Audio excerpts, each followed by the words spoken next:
Imagine a world without traffic lights, without honking, without endless lines of cars snaking through the city. In 1910, that was the world we lived in. Horses pulled carts, bicycles moved quietly down cobbled roads, and the car was a rare invention seen only among the wealthiest. Roads were shared, wide open, and mostly silent. But deep in factories and design labs, a transformation was already brewing. Henry Ford's Model T was about to change the rhythm of the world forever. By the 1920s, the automobile was no longer a novelty. It was becoming a way of life. Cities like Detroit and Chicago began to see real signs of congestion. People were buying cars faster than cities could build roads. Cleveland introduced the first synchronized traffic light system in 1923. For the first time in history, humans began organizing movement with colored lights. It was a quiet acknowledgement that traffic and its problems were here to stay.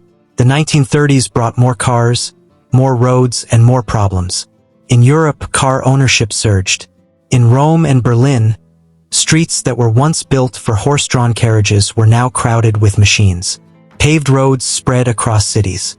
People moved faster, but accidents, delays, and frustration also grew. Traffic wasn't just a new part of life.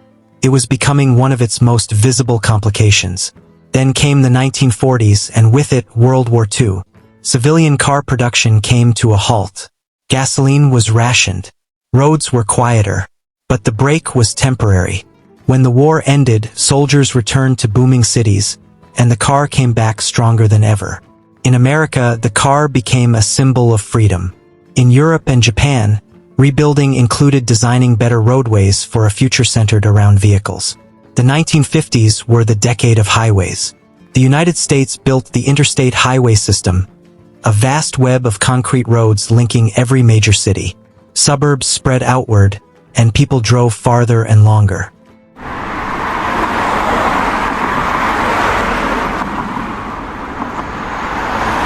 Tokyo, London, and Sao Paulo experienced explosive growth in car use. Traffic, once a local issue, became a global headache. The morning commute was born. By the 1960s, the car culture had truly gone global. In countries like India, Brazil, and Mexico, car ownership became a sign of progress. But the roads didn't expand fast enough. Buses, taxis, scooters, pedestrians, all shared limited space. Chaos followed. In Mexico City and Mumbai, the average speed of travel dropped dramatically. Parking wars, traffic jams, and smog became a part of everyday life. The 1970s hit the brakes with an oil crisis. Suddenly, gas was expensive, and car use declined temporarily. Some cities took this moment to rethink transportation. Amsterdam and Copenhagen expanded bicycle lanes and public transit. But in most of the world, the addiction to cars continued. As gas prices stabilized, so did congestion. People resumed their daily battles with traffic. By the 1980s, cities were bursting. Urban centers like Jakarta, Los Angeles, and Bangkok became infamous for traffic snarls. Infrastructure lagged behind growth. Commutes lengthened. In Manila, travel times regularly exceeded 2 hours for what should have been a 20-minute ride. Overpasses, underpasses, and flyovers sprang up, but they only moved the problem, not solved it. In the 1990s, technology started to change the traffic game. GPS was introduced. Real-time traffic reports aired on radios. Governments experimented with congestion pricing. Still, the problem kept growing. Beijing, once filled with bicycles, became one of the world's most jammed cities. India's road traffic quadrupled in 10 years. Worldwide, the number of vehicles on the road approached 600 million. The 2000s brought apps. Google Maps, Waze, and navigation systems helped drivers avoid jams, but they couldn't erase them. Traffic became smarter, but not thinner. Meanwhile, car ownership rates soared in Africa and South Asia. Nairobi, Cairo, and Lagos began seeing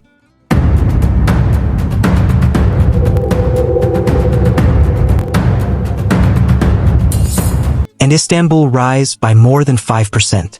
That means every year, more time is lost, more fuel is burned, more pollution fills the air.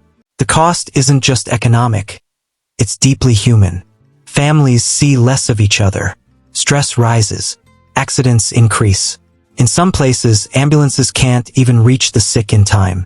Traffic is no longer just a problem of cars. It's a mirror of our priorities.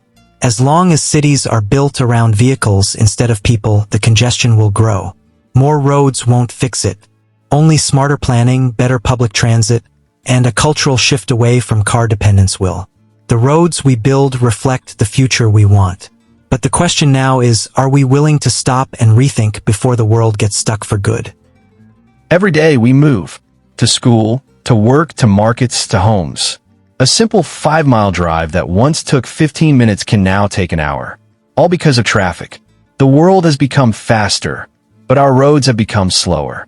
In the last 15 years, traffic congestion has increased by over 30% globally, and some cities are drowning in it. Imagine wasting 200 hours of your life each year sitting in a car, not moving, just waiting. That's nearly 9 days gone. Let's count down the top 10 cities with the worst traffic in the world. Based on average hours lost, congestion rate, and how fast travel time has collapsed in the last decade. Number 10, Paris, France. The city of love and lost time. Paris has a stunning skyline, but if you're driving from Gare due north to the Eiffel Tower, just 6 kilometers, it can take over 45 minutes during peak hours. That's less than 4 miles per hour.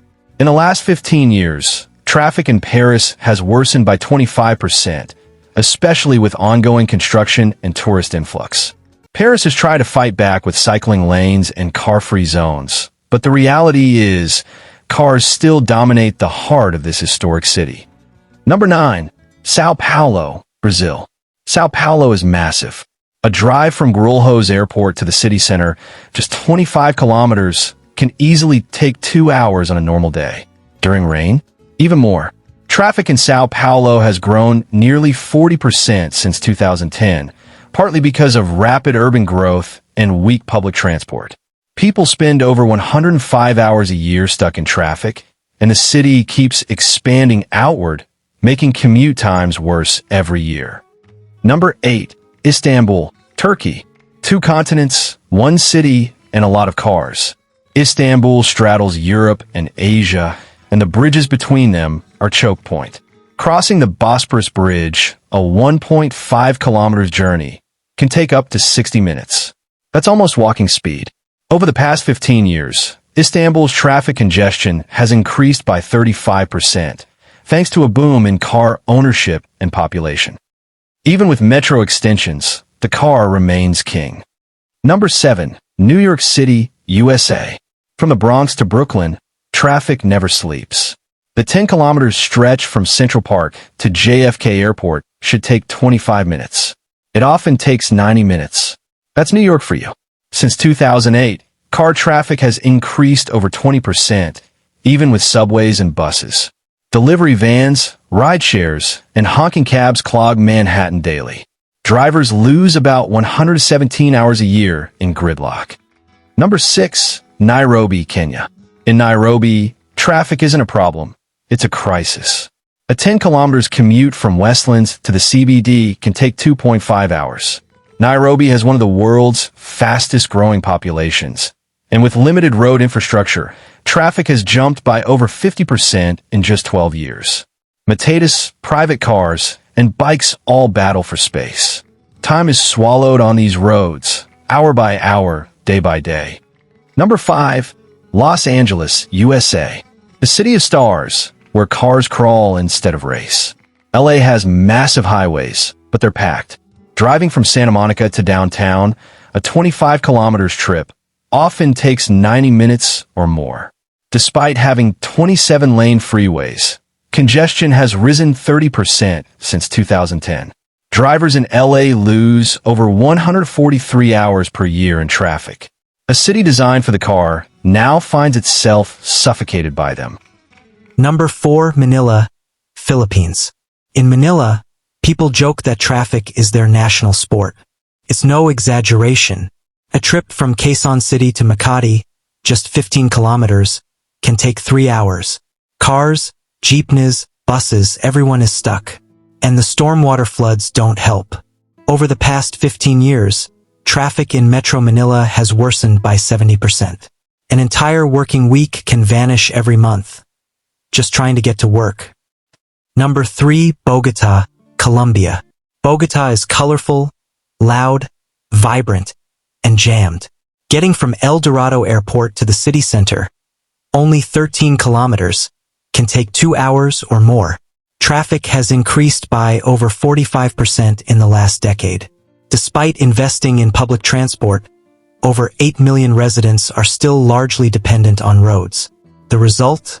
Over 122 hours per year lost in traffic. And the trend is still rising. Number 2, Bengaluru, India. Bengaluru, once known as the Garden City, is now the gridlock capital of India. Driving just 10 kilometers can take more than 90 minutes. In the past 15 years, traffic volume has doubled. IT hubs, narrow roads, and poor planning have turned this tech city into a traffic nightmare. Congestion rose over 65% from 2010 to 2024. It has some of the slowest traffic speeds in the world, often under 10 kilometers per hour. Number 1, London, UK. Yes, London. Despite its buses, trains, and even congestion charges, it tops the list. From Heathrow Airport to Westminster, a 26 kilometers journey can take over 2 hours during rush hour. Every year, the average London driver loses over 156 hours stuck in traffic. That's 6.5 full days of life wasted. Over the past 15 years, car volume and delivery vehicles have exploded, making London's roads slower than ever before. These cities are not just losing time, they're losing opportunity. Lost time with family, lost productivity, lost clean air. Traffic is no longer just about cars, it's about how we live. And the cost doesn't end at frustration. Traffic fuels pollution. Vehicles emit CO2, nitrogen oxides, and tiny particles that harm the lungs and warm the planet. In fact, urban transportation contributes to over 20% of all global greenhouse gas emissions. But there is hope. Cities are waking up. Paris is pushing for car-free zones. Bogota is building bus rapid transit systems. London is investing in cycle highways. The solution isn't more roads. It's smarter planning. It's trains, buses, bikes, and walking paths. It's people, not just cars. If we want to reclaim our time, breathe cleaner air, and build a better future, we must rethink the way we move. Because every minute counts, and no one should lose days of their life sitting still.